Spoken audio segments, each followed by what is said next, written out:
बिस्मिल्लाहिर्रहमानिर्रहीम। अस्सलाम वालेकुम नाज़रीन, आप देख रहे हैं टॉक शो। मैं हूं आपका मेज़बान बिलाल मुबश्शिर।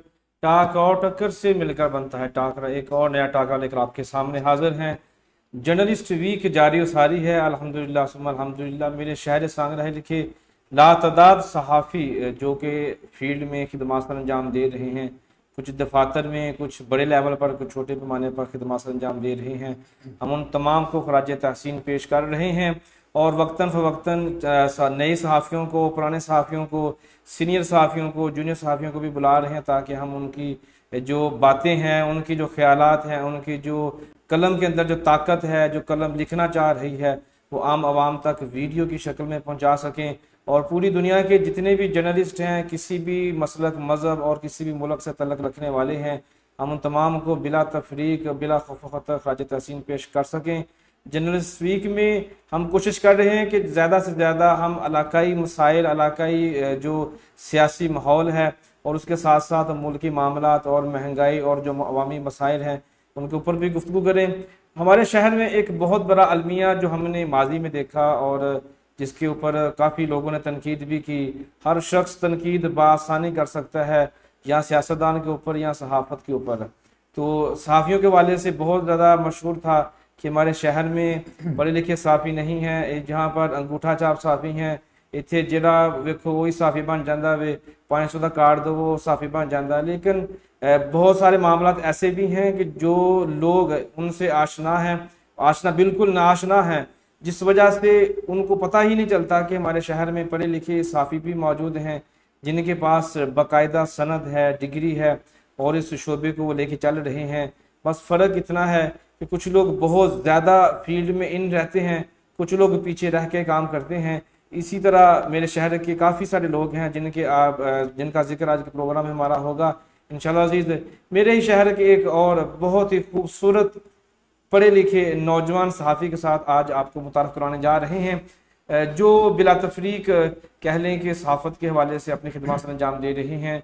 प्रेस क्लब से मुंसलिक भी हैं, अपने प्रेस क्लब के नायब सदर भी हैं और टीवी चैनल के साथ वाबस्ता भी हैं, डिग्री होल्डर भी हैं। आप उनको देख रहे हैं हाफ़िज़ गुलरेज़ अहमद साबरी साहब जी। अस्सलाम वालेकुम जी। वालेकुम सलाम। क्या हाल चाल? ठीक ठाक है जी, अल्लाह का बड़ा शुक्र। बहुत शुक्रिया आपने वक़्त दिया गुलरेज़ साहब। सहाफ़त का चूँकि वीक चल रहा है, हमारे शहर में बेशुमार सहाफ़ी हैं, तो आप सहाफ़ियों के वाले से क्या कहना चाहेंगे? जी बिस्मिल्लाहिर्रहमानिर्रहीम। हाफ़िज़ साहब, पहले तो मैं आपको जो है ना अपने प्रेस क्लब की तरफ से मुबारकबाद पेश करना चाहूँगा, चूँकि सांगला हिल में जो फर्स्ट स्टेप जो है वो आपने लिया है और शौक़ बहुत लोगों का है, लेकिन अल्हम्दुलिल्लाह आपने चलें स्टार्ट किया है तो आपको हम अप्रिशिएट करते हैं। रही बात जो सहाफ़त की है या इलाकाई सहाफ़त, इसमें जो हमारी कलम है, चूँकि सहाफ़त का स्टार्ट ही कलम से है। जी जी। और अगर आप कलम की अहमियत को देखना चाहें और पढ़ना चाहें और सुनना चाहें तो ये कलम आज की नहीं है, ये शुरू से ही, जब से ये दुनिया कायम है। तो कुरान पाक में जब पहली वही हमारे आका सल्लल्लाहु अलैहि वसल्लम पे नाज़िल होती है, उसमें यही कहा जाता है इकरा, पढ़िए। ठीक है, इकरा व रब्बुकल अकरम, अल्लाह ताला ने इल्म सिखाया इंसान को। अल्लज़ी अल्लम बिल कलम, किसके ज़रिए? कलम के ज़रिए। जिस कलम के साथ लिखते हैं, कलम के ज़रिए अल्लाह पाक ने अपने महबूब को भी और बनी नूह इंसान ने जितना भी इल्म आज तक सीखा है, उसमें जो अहमियत रही है बेसिकली वो एक पेन की, जो बाल पॉइंट कह ले, कलम कह ले, जो भी उसका नाम है उसको कह सकते हैं आप। और इसके बाद आका सल्लल्लाहु अलैहि वसल्लम की हदीस मुबारक भी है इस पे कि इन्ना अव्वला खलक़ल्लाहुल कलम, कि अल्लाह पाक ने सबसे पहले जो चीज़ तख्लीक की, जिसको वजूद की शक्ल दी, वो कलम थी। और जब ये कलम अपने मार्ज़ वजूद में आता है तो कलम ने अल्लाह पाक से पूछा कि मैंने क्या लिखना है, तो अल्लाह पाक ने उसको फरमाया कि तुमने आज से तकदीर, आज से लेके तो जो अब तक होगा, जिसको हम तकदीर कहते हैं, मुकद्दर कहते हैं या लोह कलम कहते हैं, जो भी बीइंग अ मुस्लिम जो हमारा ईमान है कि वहाँ पे हर मुकद्दर, हर चीज़ जो है, जो कुछ हो चुका है और जो कुछ होने वाला है, वहाँ पे सब कुछ नक्शा लिखा गया है, वो भी एक कलम ने लिखा है। और अब आप अगर इलाकाई सहाफ़त की बात करते हैं तो सहाफ़ी को जो मैंने देखा है, कुछ अनासर ऐसे भी होते हैं, कुछ जिनको बड़ा प्यार है सहाफ़त के साथ, अच्छा काम भी करते हैं। हर डिपार्टमेंट में आप देख लें, जो अगर शोबा सहाफ़त में हमारे दोस्त हैं, हमारे सीनियर्स भी हैं, हमारे जूनियर्स भी हैं, अच्छा काम भी करते हैं। लेकिन दुख उस वक्त होता है कि जब एक सहाफ़ी सहाफ़त का लबादा होता है, जिसको हम पेशा पैगम्बरी भी कहते हैं। किस वजह से कहा जाता है? चूँकि सहाफ़त की जो एक डेस्टिनेशन है, अगर तारीफ़ कह लें, वो यही है कि किसी चीज़ को मवाद, किसी नई खबर का कह लें, किसी नई तहकीक का कह लें, उसको इकट्ठा करना और उसको एक तहरीरी जामा बना देना, उसको लिख देना। उसको वो लिख भी सकता है, उसको सुना भी सकते हैं, उसको उसकी ये डेफिनेशन है एक सहाफ़त की। तो उसको आप कहते हैं जी ये पैगम्बरी पेशा है हमारा, जी सुम्मा अल्हम्दुलिल्लाह के है। बेशक उनके पैरोकार जो हैं वो आज यही एक जिसको अपनाए हुए। लेकिन दुख की बात यह है कि जिसको ये हौनो का पता है, सारा इसकी अहमियत का भी पता है, लेकिन इसको जब एज ए शेल्टर यूज़ किया जाता है तो फिर दुख की बात है और इंतहाई अफसोस होता है कि भाई इस एक पाक पेशे को, एक अच्छे जो पेशा है उसको मैं कहना तो नहीं चाहूँगा, चूँकि बीइंग जर्नलिस्ट ये अच्छा तो नहीं लगता, लेकिन कदगन लगाने की जब कोशिश की जाए, या जिसको आप जर्द सहाफ़त कह लें, येलो जर्नलिज्म कह लें, वो हमारे इलाके में भी देखी जाती है। और अगर इलाकाई बात कर लें, चाहे उसको नेशनल लेवल पे ले लें, लेकिन ये बदकिस्मती है कि जो ऐसे अनासर हैं उनके खिलाफ जो है वो कार्रवाई भी होनी चाहिए, लेकिन उनको समझना चाहिए। ऐसा ही है। इंशाल्लाह इसके ऊपर आगे जाकर बात करेंगे। जो जर्द सहाफ़त है और जो लोग सहाफ़त का सहारा लेकर अपने गैर कानूनी मामलात को कानूनी जो है ना वो शक्ल देना चाहते हैं। लेकिन अगर हम, आपने जैसे शुरू में कहा कलम की ताकत के हवाले से, कभी आपने आपने भी देखा होगा फेसबुक पे अक्सर पोस्ट लगी होती है, और ये ज़माना जदीद है, हर बंदे में इतना शौर काफ़ी हद तक आ चुका है, बहुत ज़्यादा नहीं कह सकते लेकिन काफ़ी हद तक शौर आ चुका है कि लोग अब हर शख्स के खिलाफ लिखना बोलना अपना हक समझते हैं। ये हमारा जमहूरी हक भी है। तो क्या कहते हैं कि एक सहाफ़ी की कलम का बिकना और एक तवाइफ का बिकना, तवाइफ का बिकना नुकसानदेह नहीं जितना एक सहाफ़ी की कलम का बिकना नुकसानदेह है। क्या कहेंगे इस हवाले से? जी बिलाल भाई, मैं आपकी बात के साथ बिल्कुल एग्री करता हूँ। चूँकि एक जो कलम की पावर है ना, मैं समझता हूँ ये एक तलवार जो हथियार कह लें, मतलब कि आज जदीद दौर में पिस्टल गन कोई भी चीज़ है, उससे ज़्यादा पावरफुल ये चीज़ है कलम, जिसके साथ आप लिख सकते हैं। आपकी आवाज़ अल्हम्दुलिल्लाह इंटरनेशनल लेवल पर भी जाती है। सिर्फ फ़र्क ये होता है कि इंसान को इसकी अहमियत का पता हो और वो चाहे कि मैंने लिखना है। जी जी। अगर वो सहाफ़ी अपनी अहमियत, अपनी कलम की, अपने हथियार की जानता है और उसका इस्तेमाल भी अच्छे से जानता है, तो उसको कोई फिक्र नहीं होती, ना कोई टेंशन होती है, क्योंकि इसका डायरेक्टली ईमान के साथ आपका राब्ता है।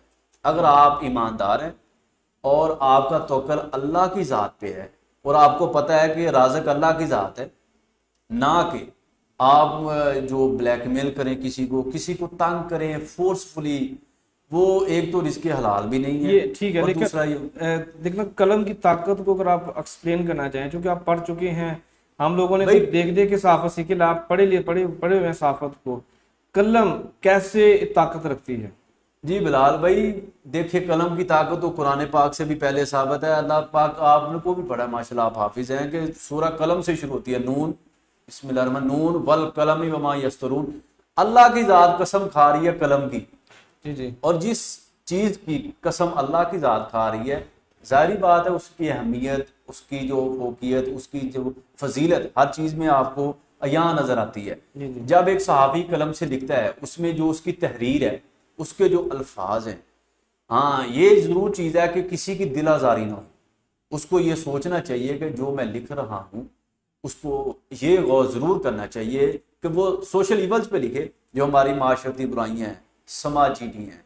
जो अब मिसाल के तौर पे हमारे इलाके में अगर आप देखें, गंदगी, गारबेज, जब चूंकि मेरा जो मैं रहायशी हूँ मोहल्ला अहमदाबाद से, तो वहाँ पे हमारे चूँकि बाज़ार गलियाँ इतनी तंग हैं कि वहाँ अक्सर औकात ये देखा जाता है चूँकि वो जो गंद है वो पड़ा होता है, सफाई नहीं की जाती। सही है। और हमें पता है कि cleanliness is the half of faith, सफाई ही निस्फ ईमान है। आज तक किसी को डेफिनेशन तक शायद पहुंचा नहीं है, या ये लोग समझते नहीं है, या सफाई को अहमियत नहीं दी जाती। ये मेरी समझ से बालातर आज तक कि इंतजामिया क्यों नोटिस नहीं लेती, इस चीज़ पर क्यों नहीं गौर व फिक्र किया जाता कि हम एक मुस्लिम उम्मा है और हमारे ईमान के साथ डायरेक्टली जो चीज़ें लिंक करती हैं उसमें जो सफाई है ना, क्लीनलीनेस, उसके सबसे अव्वल पे आती है।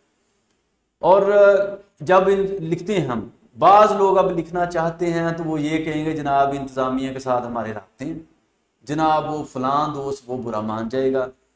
ये जस्ट वन एग्जांपल है। आपको इसी पुलिस की तरफ आ जाए, पुलिस में हर बंदे के किसके दोस्त नहीं, किसके भाई नहीं है, किसके लिंक्स नहीं है, हर बंदे की हैं।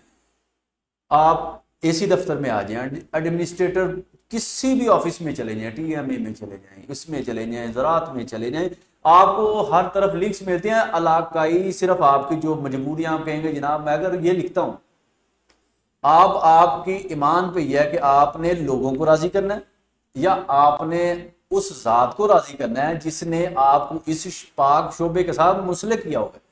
ये आपके ईमान पे है, ठीक है। और अगर आप लिखते हैं तो खुदारा अल्लाह की जात को हाजिर नाजर जानकर उस अपने ईमान के साथ लिखें, ना कि एक कलम फरोश बने।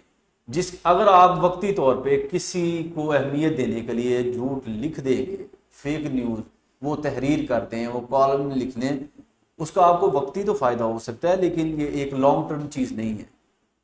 सही। कलम फरोश सहाफ़ी आप किसको कहेंगे?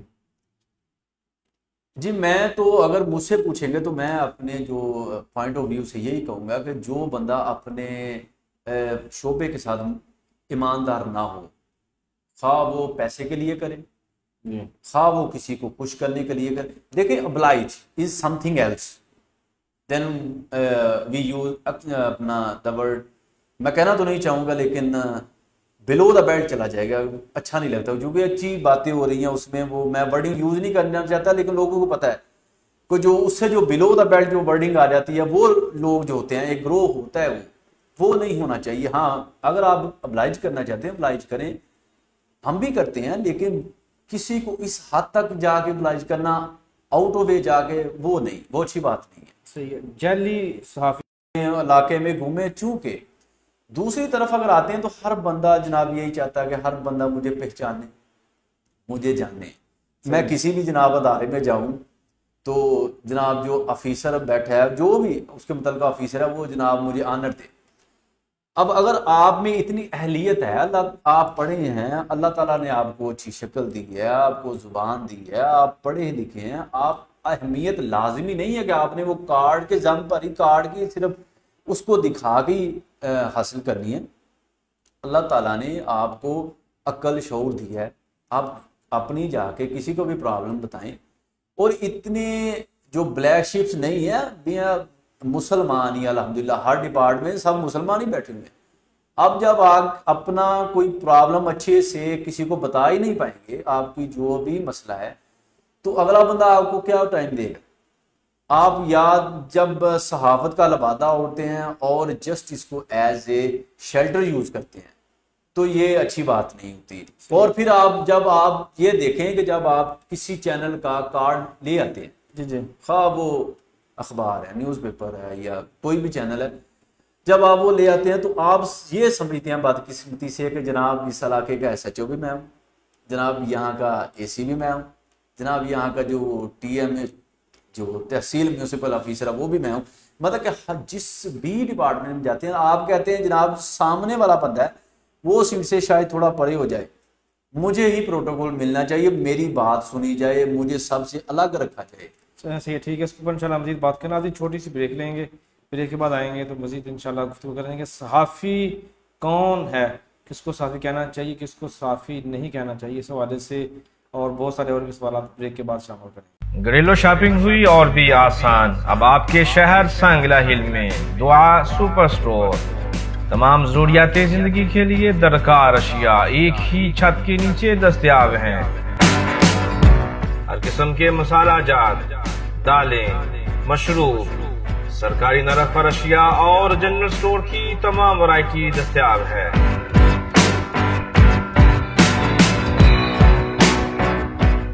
ईद, शादी ब्याह और दीगर तकरीबात के लिए सामान नहायत कम कीमत पर भी दस्तयाब है।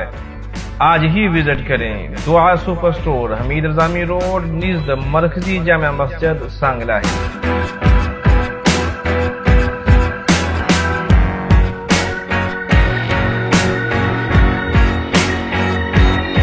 राइटर मोहम्मद यासीन अली नवाज।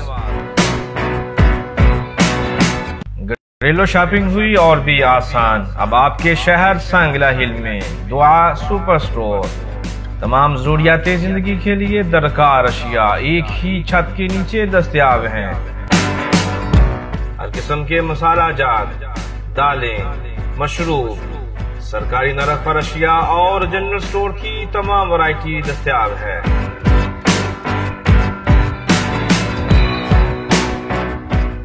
ईद, शादी ब्याह और दीगर तकरीबात के लिए सामान नहायत कम कीमत पर भी दस्तयाब है। आज ही विजिट करें दुआ super store, Hamid Rajami road, निज़द मरकजी जामा मस्जिद, सांगलाही।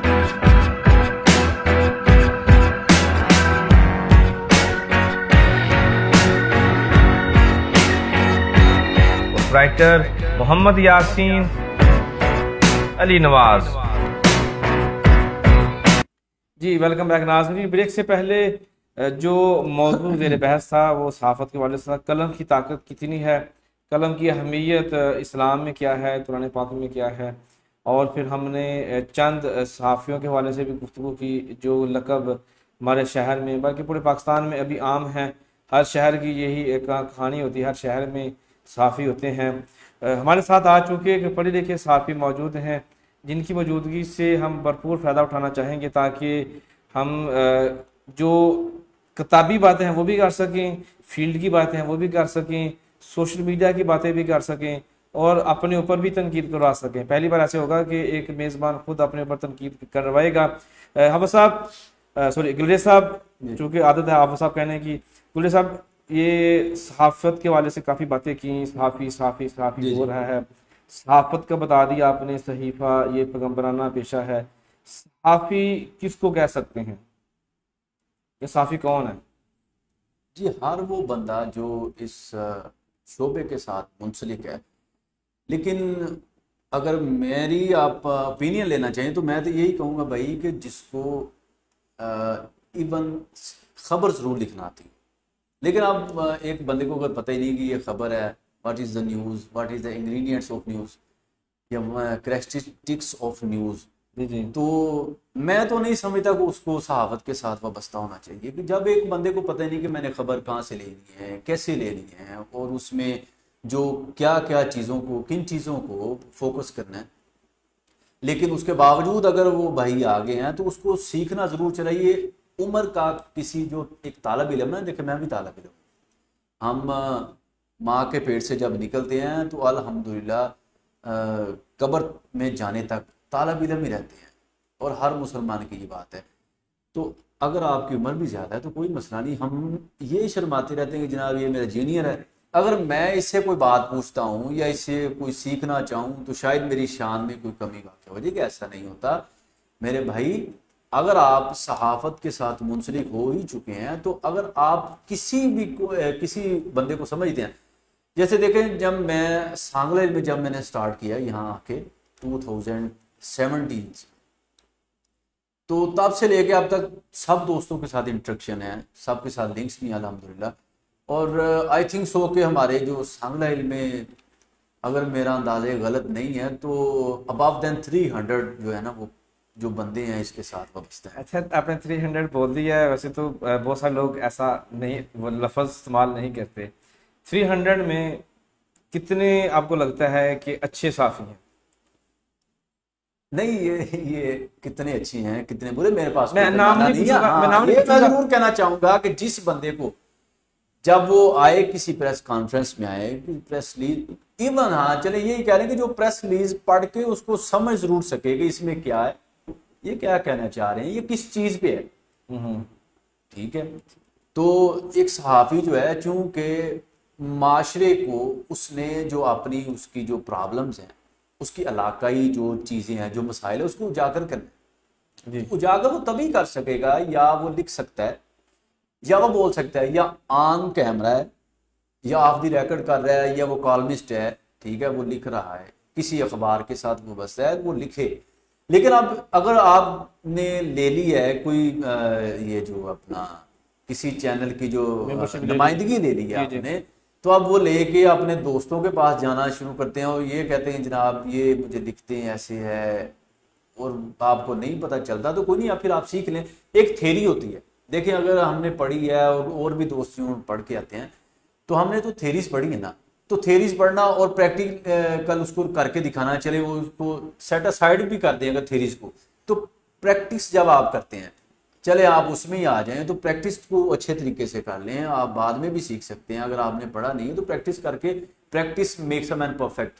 हम वो मैट्रिक से पढ़ रहे हैं, हर बंदा सुनता है ये चीज़, तो हिचकिचाना नहीं चाहिए। मैं तो यही कहूँगा कि अगर आपको पता है कि फलां बंदा मुझसे ज़्यादा जानता है, या वो इस चीज़ को मुझसे बेहतर समझ सकता है, या मुझे समझा सकता है, तो हम तो अल्हम्दुलिल्लाह आज भी अपने टीचर्स के साथ राब्ते में, अगर हमें कोई चीज़ समझ नहीं आती तो हमको उनकी जान नहीं छोड़ते, चाहे कॉल पे करनी पड़े बात, चाहे ऑनलाइन लेना पड़े, चाहे उनके पास जाना पड़े। आज भी समझते हैं कि सर हमें ये चीज़ नहीं समझ आ रही, हम इस चीज़ पे ज़रा अड़ गए हैं, तो हमें काइंडली ज़रा थोड़ा टाइम देते। चलें, ये मौजू काफ़ी तवील होता जा रहा है। मैं चाहता हूँ कि आप ना मुझे हाँ या ना में थोड़ा जवाब दीजिए। क्या हम जो मैं आगे चंद ओहदे का नाम लेने जा रहा हूँ उनको साफ़ी कह सकते हैं?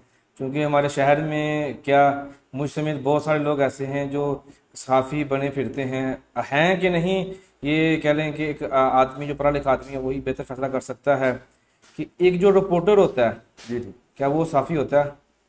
जी बिल्कुल होता है। एक क्रॉसपॉन्डेंट रिपोर्टर देखे ना बिलाल भाई, मैंने स्टार्ट में ये कहा है, चाहे वो रिपोर्टर है, चाहे वो एक चैनल का प्रोड्यूसर है, चाहे वो प्रोडक्शन में है, चाहे ऑन कैमरा है, वो जर्नलिस्ट है, ही इज द जर्नलिस्ट। ठीक है ना, हमारे पास कोई पैमाना नहीं आप कहें कि ये जनाब ये साफी है, ये साफी नहीं। हाँ, अगर वो इसको उर्फे आम में आप समझना चाहें, एक लिखारी कह लें, जो लिख सकता है। अगर आपको यही आपके मुताबिक जो आंसर चाहिए तो आप समझ लीजिए जो लिख सकता है। स्टोरी छोड़ें, एक चीज का स्क्रिप्ट छोड़ें, चलिए छोटी सी चीज एक खबर होती है जिसको सिर्फ चंद चार अल्फाज चाहिए होते हैं खबर को एक हेडलाइन के लिए।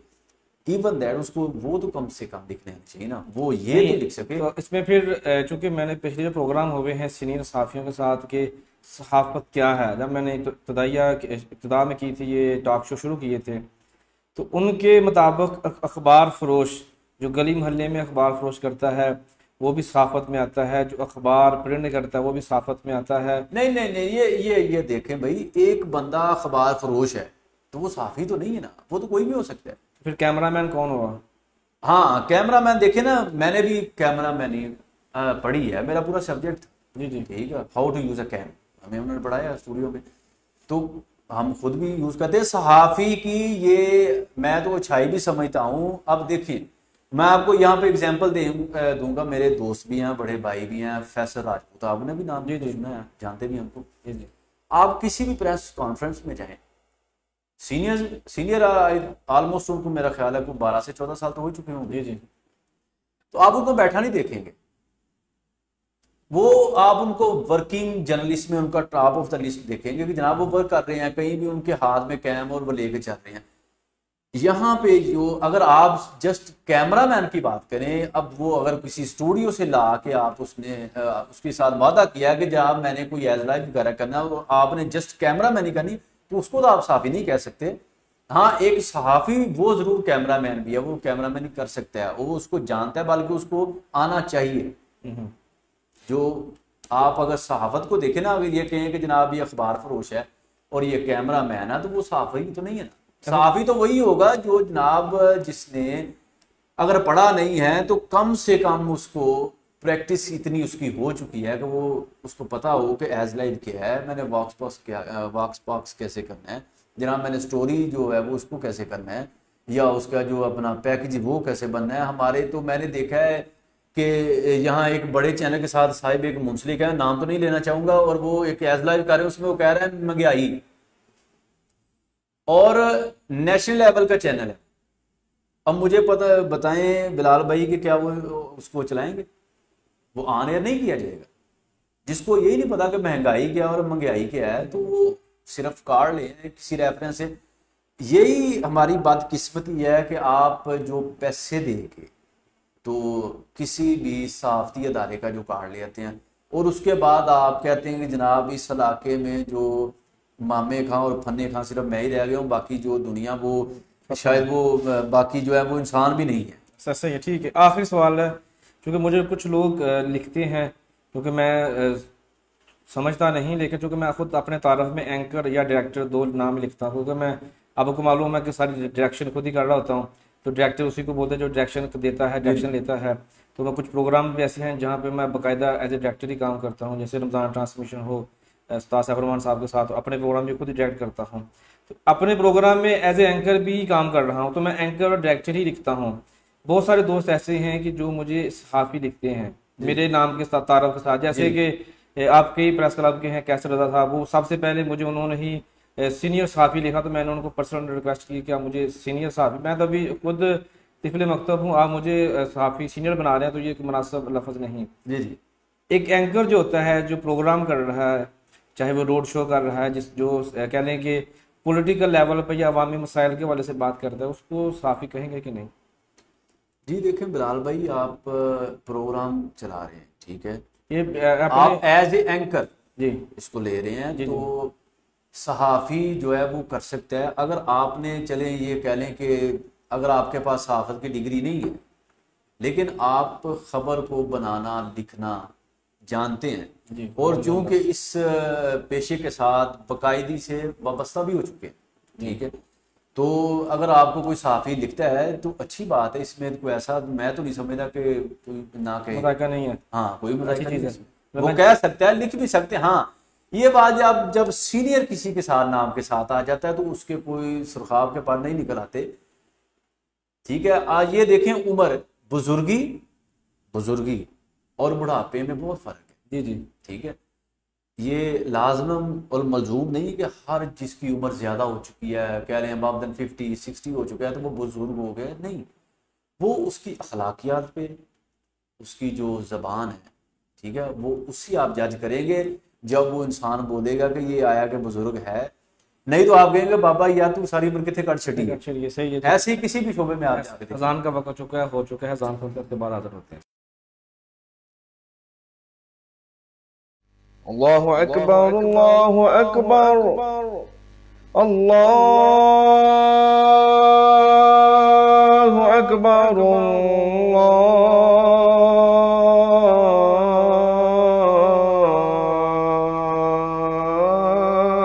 अल्लाहु अकबर, अशहदु अन ला इलाहा इल्लल्लाह,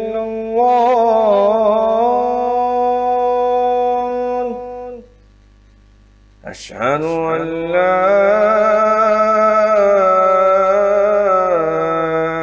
इलाहा इल्लल्लाह,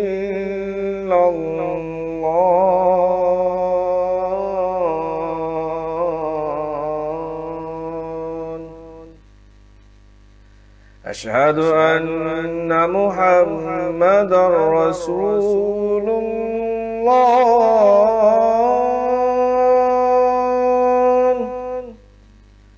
अशहदु अन्ना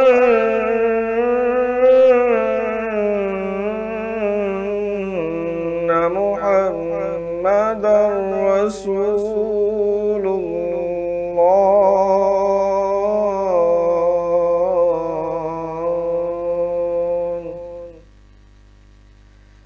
हय्य अला अस्सलाह,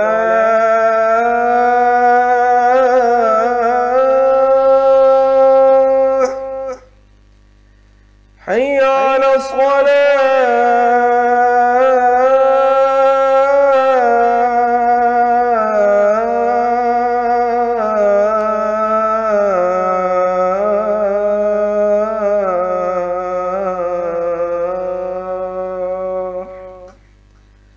हय्य अलल फलाह,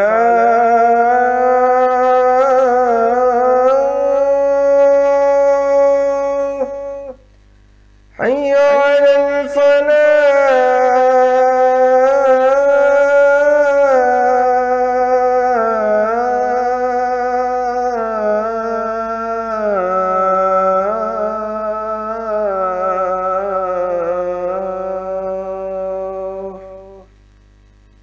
अल्लाहु अकबर, अल्लाहु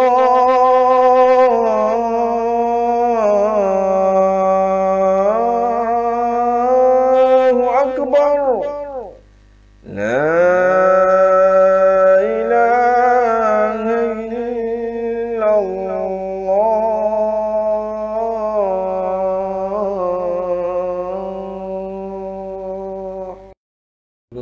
बिस्मिल्लाहिर्रहमानिर्रहीम। वेलकम बैक नाज़रीन।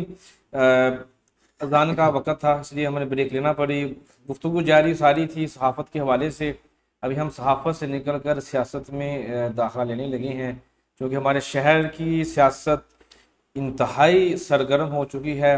पाकिस्तान तहरीक इंसाफ की हो या बात, या चौधरी बरजीस ताहर साहब की बात हो, या हम तारक बाजवा की बात कर लें, या तहरीक लबैक पाकिस्तान की बात कर लें, हर एक पार्टी इंतहाई मुतहरक हो चुकी है। इसी तरह पाकिस्तान में भी जो ऊपर लेवल पर सियासत फुल टाइम सरगर्म है। निशानेबाजी पे निशानेबाजी, तीर अंदाजी और ज़बान दराजी और इल्ज़ामात और नारेबाजी सब कुछ हो रहा है। हमारे साथ मौजूद हैं हमारे पढ़े लिखे सहाफ़ी, मैं कह सकता हूँ बड़े फ़ख्र के साथ अल्हम्दुलिल्लाह मौजूद हैं हाफ़िज़ गुलरेज़ अहमद साबरी साहब। गुलरेज़ साहब, इससे पहले कि इलाकाई सियासत के ऊपर मैं चाहता हूँ बस 1-2 मिनट में आप हमें मुल्क की जो लेवल पर सियासत चल रही है उसके बारे में थोड़ा ब्रीफ करते हैं। आप कैसे उनको देख रहे हैं? जी, अगर नेशनल लेवल की आप सब बात करें तो पिछले 2-4 माह से, जब लास्ट जो खान साहब ने दौरा किया था रूस का, जी आपको याद होगा, उससे पहले ये खबरें आनी शुरू हो गई थी जी कि खान साहब को जो है मना किया जा रहा है। जी जाहिर बात है अमेरिका ने प्रेशराइज किया था, ये तो है। लेकिन खान साहब ने बहरहाल वो दौरा कर डाला जी और उसके फिर जो असरात हैं वो तो आने ही थे।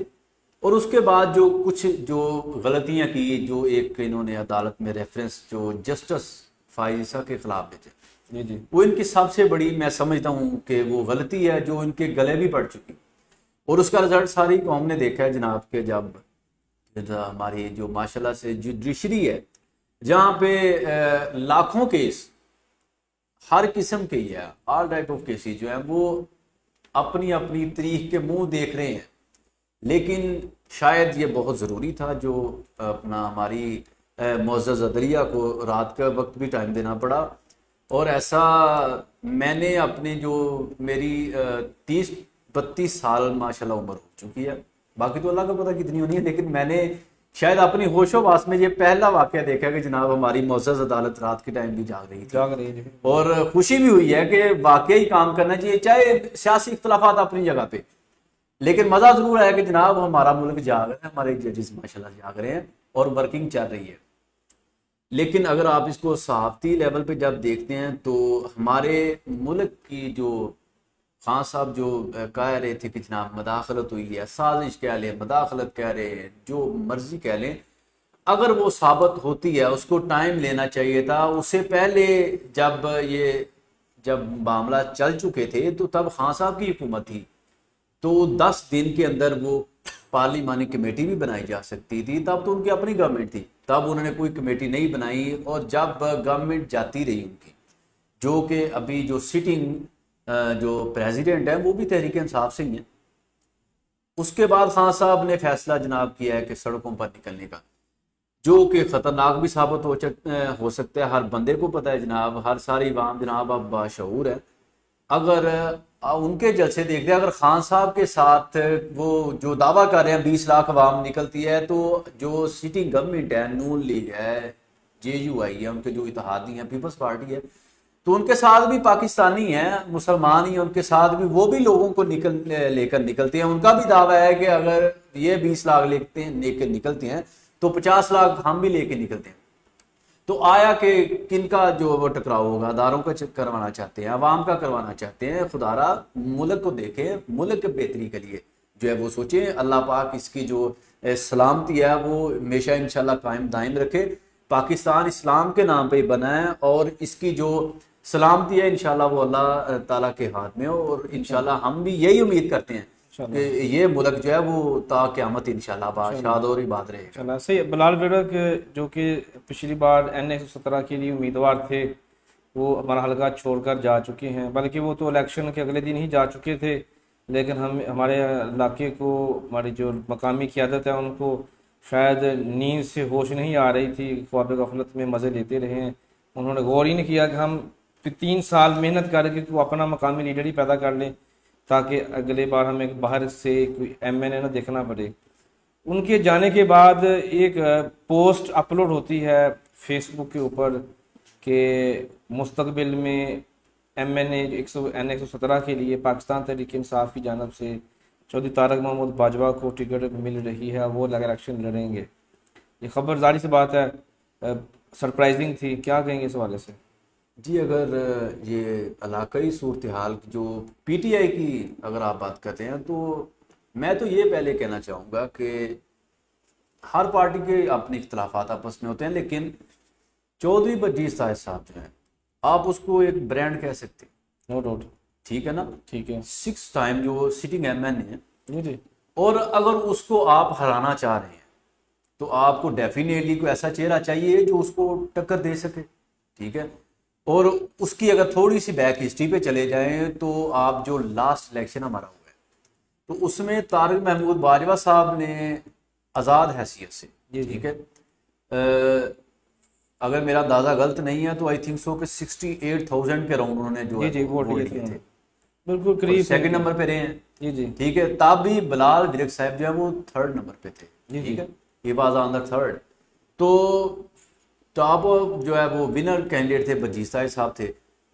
इस टाइम जो गैमा गैमी है वो ये कह रही है कि PTI को कोई ऐसा चेहरा चाहिए जो बजीज ताहिर, जिसको आप किचन कैबिनेट का मेंबर भी कहते हैं नून लीग का, तो उसको टकराव देने के लिए उसका हम पल्ला को बंदा हो जो उसके साथ उसके लेवल पे खेल सके, ठीक है। तो मैं खुद भी, मेरी जो जाती अगर ओपिनियन सुनना चाहें तो मैं यही कहूंगा कि बाजवा साहब को PTI में जरूर आना चाहिए। अगर वो कहते हैं कि मैंने MNA का ही इलेक्शन कॉन्टेस्ट करना है, जी जी, अभी ये तो नहीं हमें पता कि उन्होंने करना है नहीं करना। हाँ, अगर NA-117 का इलेक्शन ही कंटेक्स्ट इस दफ़ा भी वो करना चाहते हैं तो किसी पार्टी के साथ मुंसलिक होंगे तो उस पार्टी का वोट, जाहिर बात है वोट बैंक हर पार्टी का है, आप इससे जो है वो मुनहरफ नहीं हो सकते। आया कि पीपल्स पार्टी तो उसका वोट बैंक नहीं है, अब उसका भी है। अगर कोई भी पार्टी उसका वोट बैंक नहीं खत्म होता है, थोड़ा हो सकता है, ज्यादा हो जाता है, क्योंकि अब हमारे सामने जो वो एक नून लीग और PTI है और हमारा इलाका जो नून लीग का गढ़ समझा जाता है। और बाजवा साहब जो है लास्ट सिटिंग MPA भी रह चुके हैं, साहब का 2 दफा MPA रह चुके हैं। वो लास्ट जो इन्होंने इलेक्शन लड़ा था उसमें अगर इनके पास टिकट होती तो मेरे ख्याल से ये इजी विन कर रहे थे। तो इस दफा भी जो हर्डल अगर आती है तो हर्डल वो सिर्फ टिकट की होगी, अदरवाइज बाजवा साहब का जाती वोट भी है, लेकिन बजीज साहब का भी है। लेकिन अगर आपके पास टिकट नहीं होती तो इस दफा आपने जो लास्ट जो वोट लिए थे शायद उससे बरक्स जो रिजल्ट भी निकल सकते हैं। आपको मालूम है ना, बाजवा साहब ने इसकी तरदीद कर दी है, जबकि जो अवाम है, जैसे आप हैं, आप खुश हैं कि इस तरह बाजवा साहब कम से कम MNA की सीट पे आ सकते हैं, PTI की सीट पे इलेक्शन लड़ते हैं, और अराकीन भी इस मामले में काफी खुशी महसूस कर रहे हैं अगर बाजवा साहब आते हैं। देखिए बिलाल भाई, मैं मतलब खुश नहीं हूँ, मैं किसी भी मामले में सिर्फ मैं ये चाह रहा हूँ कि जब देखे ना एक अच्छा बैट्समैन आता है, जी जी, आपको एक अच्छे बॉलर की जरूरत होती है। ऐसा ही है, आप चाहते हैं कि जनाब इसको बाउंसर करवाए, जी जी, ठीक है, यार्कर हो, यार्क करे, मे भी विकेट निकल आए, जी जी, ये तो एक क्या सही है ना। देखें अभी तो इलेक्शन में टाइम है, पता नहीं कोई एलिगेशंस लगने हैं, कोई ऐसा कोई मामला होना है, बहुत कुछ होगा, किसको टिकट्स मिलनी है किसको नहीं मिलनी, ये तो आला क़यादत उनकी जाने, वो नून लीग जाने, वो PTI जाने। जो हमारा जो तजरिया है वो यही कह रहा है कि अगर तारक महमूद बाजवा ये चेहरा अगर आता है PTI के पास एज ए MNA कैंडिडेट तो फिर मैच अच्छा देखने को मिलेगा। हाँ, ये तो है। लेकिन अगर हम देखें कि इनके ऐलान के बाद उन्होंने तरदीद भी कर दी है, तरदीद के बावजूद कह लें कि पाकिस्तान तहरीक इंसाफ की जो मकामी क़यादत है मियां आतिफ की देखिए बिलाल निगरानी में भाई, sorry I cut off you, यहाँ पे आप बात जो कह रहे हैं कि बाजवा साहब ने तरदीद कर दी है, अगर वो तरदीद भी करती है तो जो हमारी जो नाकस जो थोड़ी बहुत इंफॉर्मेशन है उसके मुताबिक तो बाजवा साहब की काफ़ी मीटिंग्स भी हो चुकी हैं, और लेकिन आई थिंक सो कि ये जो वो जिसको गारंटी आप कहते हैं ना, कि गारंटी कह रहे हैं कि गारंटी मांग रहे हैं कि जनाब टिकट के लिए, चूँकि यही हमारी जो ग्रोह पहले तकसीम हो चुकी थी, पीटीआई के धड़े थे, एक तारिक सईद घुमन साहब का था, एक मलक आजम साहब का था, एक जो सजाद हैदर रंधावा साहब, क्योंकि 2 इलेक्शंस पहले जो टिकट थी वो सजाद हैदर रंधावा के पास थी, जिनको वो बदकिस्मती से वोट हासिल नहीं कर चुके थे। तब भी जो खान साहब ने यही फैसला किया था कि जनाब हमने जो हमारे मुतहर्रक अरकान हैं जो पार्टी के साथ का पहले से मुंसलिक है उनको टिकट्स दी जाएंगी, तो उनका रिजल्ट खान साहब ने देख लिया। अगर इस इलेक्शन में भी यही चीज को मद्देनजर रखा जाता है कि जनाब पहले ही लोगों को मद्देनजर रखा जाएगा, तो मैं ये समझता हूं कि उसमें कोई खासा फर्क नहीं आएगा। हाँ, ये जरूर हो सकता है कि जो आपके पहली सीटें आपने ली हैं उससे भी कम की तरफ जा सकते हैं, ज्यादा की तरफ नहीं जा सकते, क्योंकि आपको विनर जो ना विनिंग कैंडिडेट चाहिए, और हर इलाके को हर लोगों को ये जो उनके अपना अरकान है ना जो आपको नजर आते हैं, जनरल सेक्रेटरी या जो सदर हैं पीटीआई के सिटी के या हमारे डिस्ट्रिक्ट ननकाना के, उनको सबको पता है, उनके पास रिपोर्ट्स हैं एजेंसीज की भी हैं कि कौन बंदा किसको टक्कर दे सकता है, चाहे वो एनए है चाहे पीपी है, किस बंदे ने किसने वोट लिए हैं हर बंदे को पता है। तारिक सईद घुमन ने फैसलाबाद रोड बले रोड बनाकर वो काम सर अंजाम दे दिया है कि वो उनके पास सिर्फ टिकट थी तो उन्होंने ये काम कर दिया है। आप उनके मुकाबले में अगर मलक आजम टिकट अप्लाई करते हैं तो मलक आजम की जो कारकर्दगी आपके सामने क्या है? देखें बिलाल भाई, तारिक सईद घुमन साहब ने जो लास्ट जो टेन्योर किया है 2018 से अब तक का, जिसमें पीटीआई की पहले गवर्नमेंट थी, तो घुमन साहब ने, मैं समझता हूं कि इलाके की बेहतरी के लिए दिन रात एक ही है, जितना वो कर सकते थे उन्होंने काम करके दिखाया लोगों को। इवन दैट के वो इलेक्शन तो विन नहीं किए थे, आज तक वो यही लिखते हैं ना जनाब टिकट होल्डर PP 131, उसमें ये चीज है कि उनको टिकट मिली, उन्होंने इलेक्शन कॉन्टेस्ट किया, लेकिन फिर भी मेरे ख्याल से वो 3रे नंबर पे रहे थे।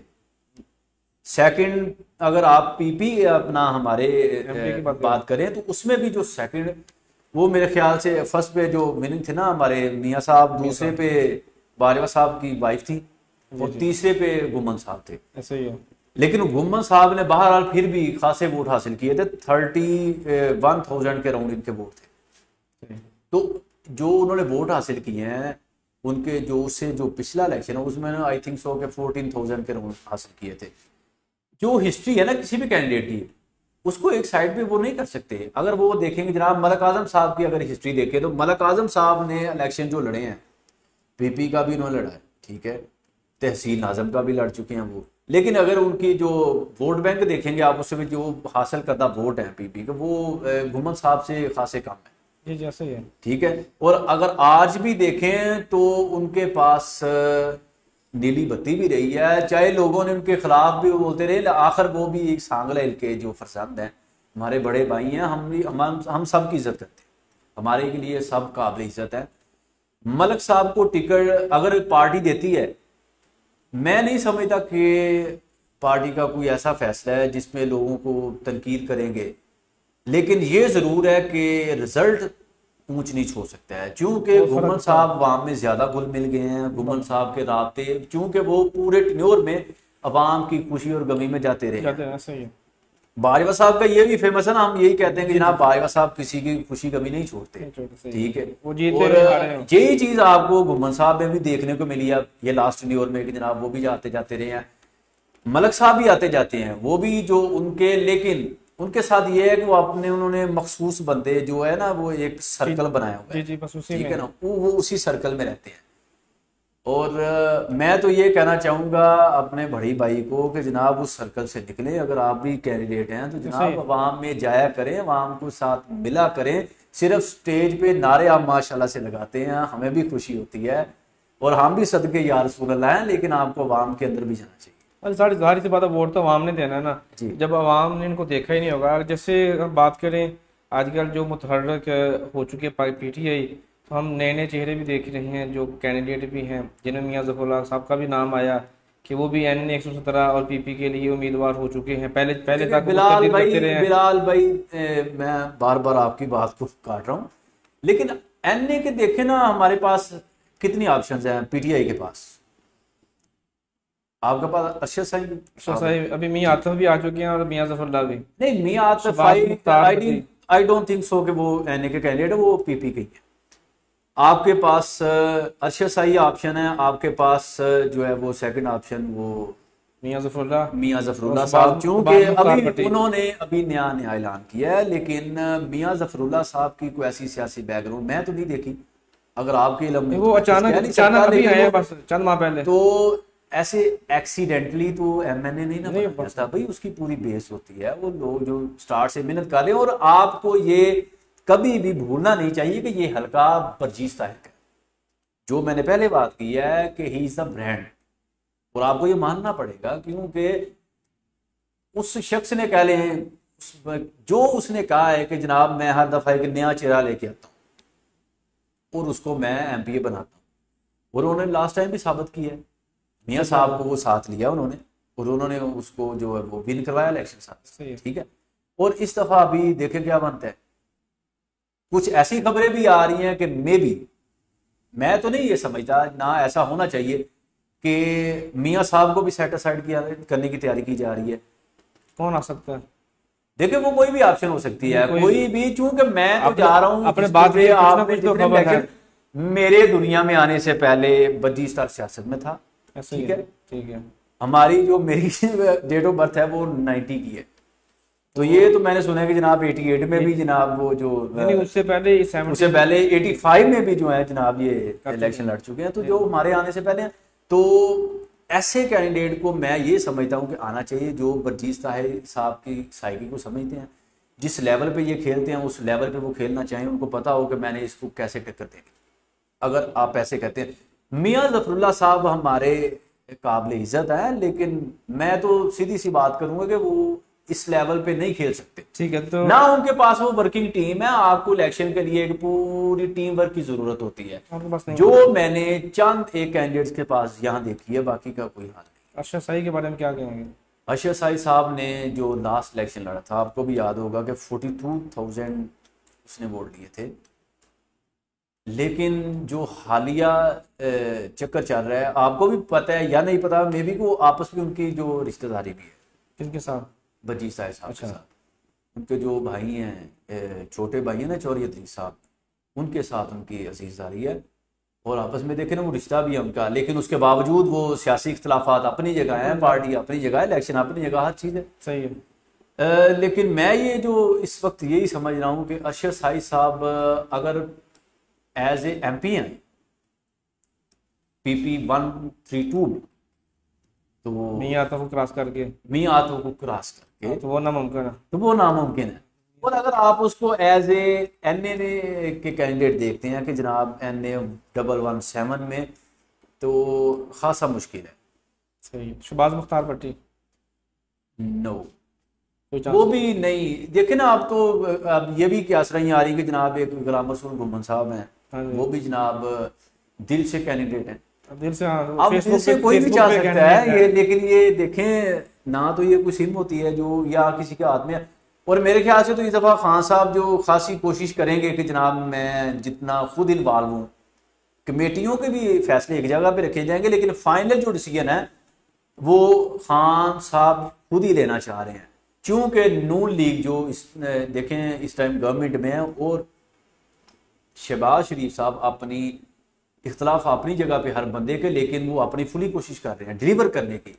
इवन दो के हालात ही ऐसी हैं कि जो महंगाई है, ये भी जब अपोजिशन में थे तनकीद करते थे, लेकिन हालात जो है वो महंगाई की हैं, और महंगाई दिन ब दिन बढ़नी है, ये कम नहीं होनी। सही है। और ये हकाइक अवाम को जान चुकी हैं और ये जानना भी ज़रूरी है कि ये महंगाई दिन ब दिन बढ़ेगी।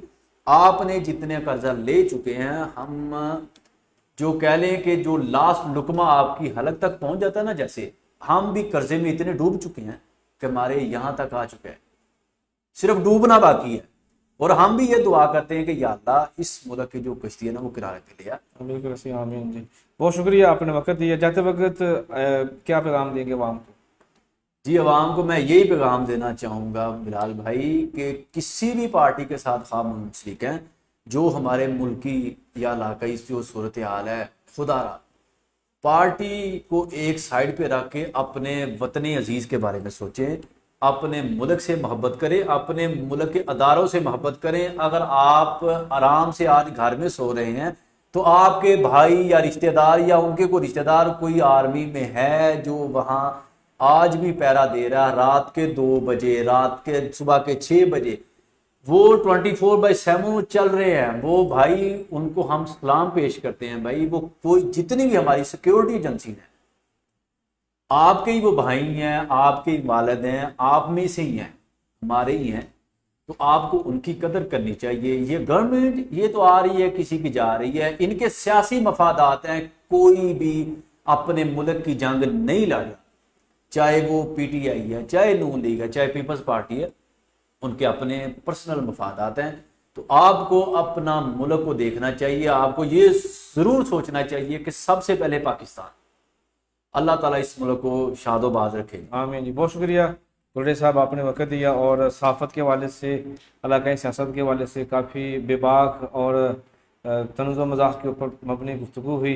इसी पैगाम के साथ नाज़रीन के सियासत हम करें, ज़रूर करने, ये हमारा हक है। हम नौजवान नस्ल हैं, हमने ही इस मुल्क की आगे जाके बागडोर संभालनी है।